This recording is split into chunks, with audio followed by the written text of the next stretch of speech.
பள்ளிப்பாளையத்தில் வட்டார போக்குவரத்து துறை அதிகாரிகள் ஒரே இடத்தில் 215 வாகனங்களை கூட்டாய்வு செய்தனர். தமிழ்நாடு அரசு போக்குவரத்து துறையின் சிதம்பரம் வட்டார போக்குவரத்து அலுவலகம் சார்பில் பள்ளி கல்லூரி வாகனங்களுக்கான கூட்டாய்வு நடந்தது. சிதம்பரம் புறவழிச்சாலையில் உள்ள ஸ்ரீ சரஸ்வதி வித்யாலயா பள்ளியில் நடைபெற்ற ஆய்விற்கு சிதம்பரம் சார் ஆட்சியர் ரஷ்மி ராணி தலைமை தாங்கினார். இந்நிகழ்வில் வட்டார போக்குவரத்து அலுவலர் அருணாச்சலம், மோட்டார் வாகன ஆய்வாளர் விமலா, சிதம்பரம் தாலுகா போலீஸ் இன்ஸ்பெக்டர் விநாயகம் ஆகியோர் பங்கேற்றனர். அப்போது பள்ளி ஓட்டுநர்களுக்கு போக்குவரத்து விதிகள் குறித்தும், வாகனங்களை பாதுகாப்பாக இயக்குவது குறித்தும், தீ விபத்து மற்றும் வாகன விபத்து நேரங்களில் எப்படி செயல்படுவது என்பது குறித்தும் அதிகாரிகள் உரிய விளக்கம் அளித்தனர். மொத்தம் உள்ள 325 பள்ளி கல்லூரி வாகனங்களில் 215 வாகனங்கள் மட்டுமே ஆய்வுக்கு வந்தன. இதை அதிகாரிகள் ஆய்வு செய்ததில் குறைபாடுகள் உடைய 7 வாகனங்கள் திருப்பி அனுப்பப்பட்டது. அவற்றின் குறைகளை சரி செய்து மீண்டும் கொண்டு வருமாறு ஓட்டுநர்களுக்கு அறிவுரைகள் வழங்கப்பட்டது.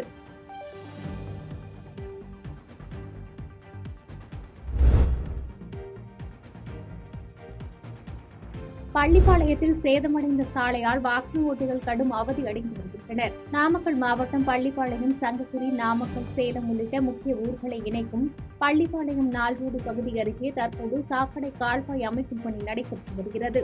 இந்நிலையில் திருச்செங்கோட்டிற்கு காவிரி ஆற்றில் இருந்து கொண்டு செல்ல பயன்படும் குடிநீர் குழாய் அடிக்கடி உடைப்பு ஏற்படுவதால் குடிநீர் வீணாக வெளியேறி வருகிறது. இதன் அடிப்படையில் கடந்த சில நாட்களாக குடிநீர் குழாய் உடைந்து பிரதான சாலை முழுவதும் குடிநீர் தேங்கி நிற்கிறது.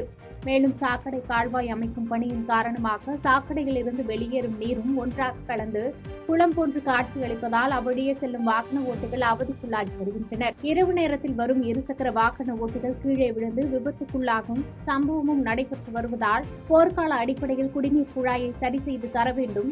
அதிக அளவு நீர் தேங்கியதால் மண்ணெரிப்பு ஏற்பட்டு பல்லாங்குழி சாலைகளாக காட்சியளிக்கும் தார் சாலையை சரி செய்து தர வேண்டும் என பொதுமக்களின் எதிர்பார்ப்பாக உள்ளது.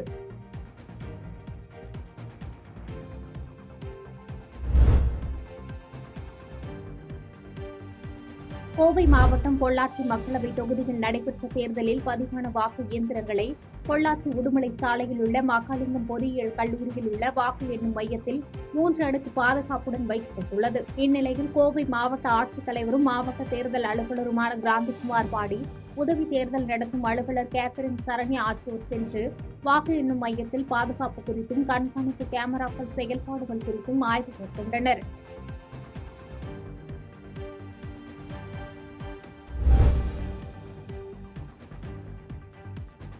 தமிழகம் முழுவதும் பள்ளி கல்லூரி வாகனங்கள் பாதுகாப்பு குறித்து ஆய்வு மேற்கொள்ளப்பட்டு வருகிறது.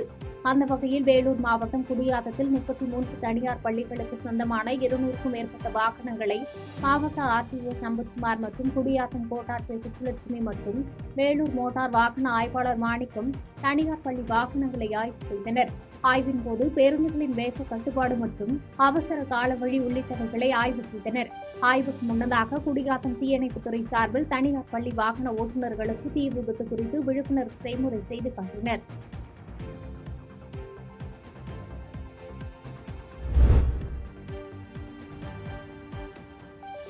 பெரியகுளம் சுற்றுவட்டார பகுதிகளில் கனமழை காரணமாக மின்சாரம் துண்டிக்கப்பட்டதால் பொதுமக்கள் அவதியடைந்தனர். தேனி மாவட்டம் பெரியகுளம் மற்றும் அதன் சுற்றியுள்ள மேற்கு தொடர்ச்சி மலைப்பகுதி மற்றும் வடுகப்பட்டை, குள்ளப்புறம் உள்ளிட்ட பகுதிகளில் 2 மணி நேரத்திற்கு மேலாக இடி மின்னலுடன் கனமழை வெளுத்து வாங்கியது. இதன் காரணமாக 2 மணி நேரமாக மின்சாரம் துண்டிக்கப்பட்டதால் பெரியகுளம் மற்றும் அதனை சுற்றியுள்ள பகுதியில் உள்ள பொதுமக்கள் மிகவும் அவதியடைந்தனர். மேலும் 2வது நாளாக பெய்த கனமழையால் வெப்பம் தணிந்து குளிர்ச்சி நிலவியதால் விவசாயிகள் மற்றும் பொதுமக்கள் சற்று நிம்மதியடைந்தனர். பாதகம் செய்பவரை கண்டால் நாம் பயங்கொள்ளலாகாது பாப்பா, மோதி மிதித்து விடு பாப்பா, அவர் முகத்தில் உமிழ்ந்து விடு பாப்பா. அண்மை செய்திகளை உடனுக்குடன் தெரிந்து கொள்ள இணைந்திருங்கள் இயம்நாடு தொலைக்காட்சியுடன்.